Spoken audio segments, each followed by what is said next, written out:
People migrate because of war, civil rights, and lots more. But we are going to be focusing on one migrant crisis that is happening right now in Syria, which has been causing lots of problems.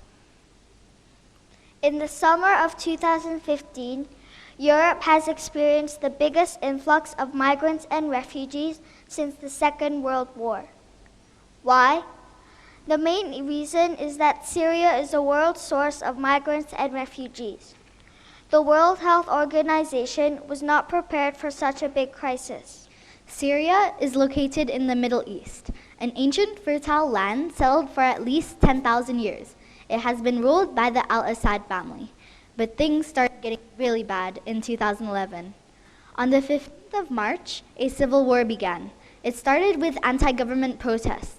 The Syrians were stuck between ISIS and religious extremists, so they left. But other countries don't want migrants coming to theirs. They shoot them down and kick their boats away. Some countries have camps for the migrants. Even though the migrants have camps, they don't get treated fairly.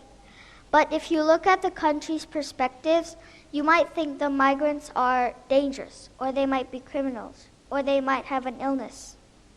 But they found out that migrants are less likely to be criminals and instead own a business and try to fit in. The migrants protest about rights in other countries. They sometimes don't accept food and drinks and instead ask for money. They complain about little things and don't want to go to refugee camps. So why don't the migrants go to an island far away? Because there are islands that are deserted. Well, the migrants might not have much money, so they usually go to northern countries because they think they will get better jobs. But the countries don't let them in. Countries build fences so the migrants can't get in. And if they do, there will be consequences. People hide the migrants inside cars, but it's usually fatal because of the heat. Those are some of the things people do to smuggle migrants into countries. I'm wondering if all the migrants are Syrian. Well, not all of them are actually Syrians.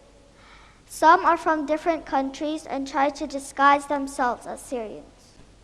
Some don't even need help. They just want to go to another country because they think it will be easier to get in. The crisis is terrible, and we wanted to know about other people's opinion. So we asked our family members of what they think of the migrant crisis and if we should let the migrants into countries. My mom and dad think they shouldn't migrate if they don't come into the country legally. My sister says that migrants should migrate to somewhere safe, a place where they could be treated fairly. So what will happen if we don't fix this? People think that the Third World War will begin because of the conflict between Turkey and Russia. But what can we do before it might begin?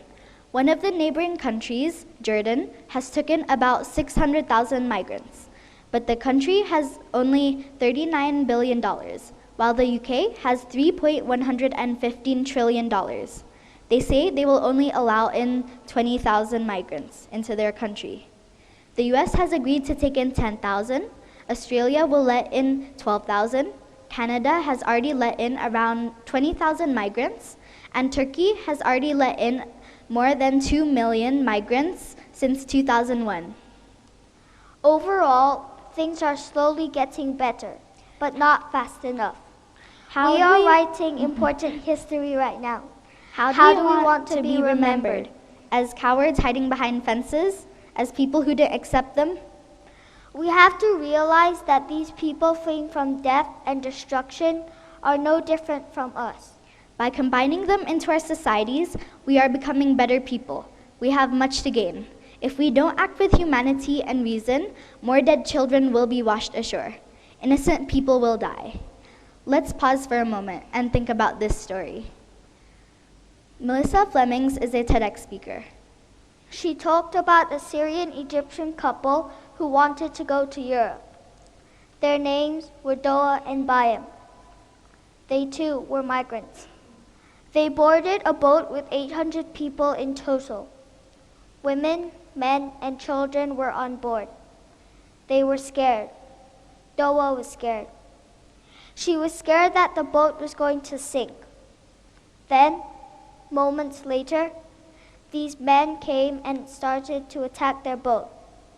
They were hitting sticks on the bottom of the boat and started ordering the migrants to board a smaller boat.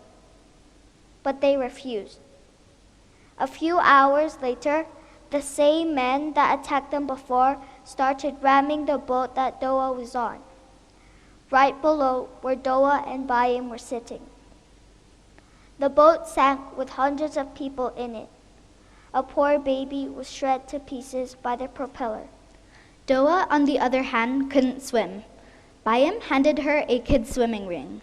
Soon, Bayam was tired and couldn't swim anymore, so he let go. Doa was all alone with two babies that were handed to her after their mothers got too tired and let go. Doa was later found by a helicopter. One of the babies sadly died of starvation. They were later brought to Greece by an airplane and both were treated to hospital. The baby's uncle later found out that Doa had saved his little niece. It was such a sad event, but it happens every day. Right now, what is happening to Doa is happening to thousands of other Syrian migrants. Now, back to the slideshow. In this slide, we are showing what happened to Syria before the bombings. It was a good place. And this is what happened to Syria after the bombings. So let's do this right and try to do the best we possibly can.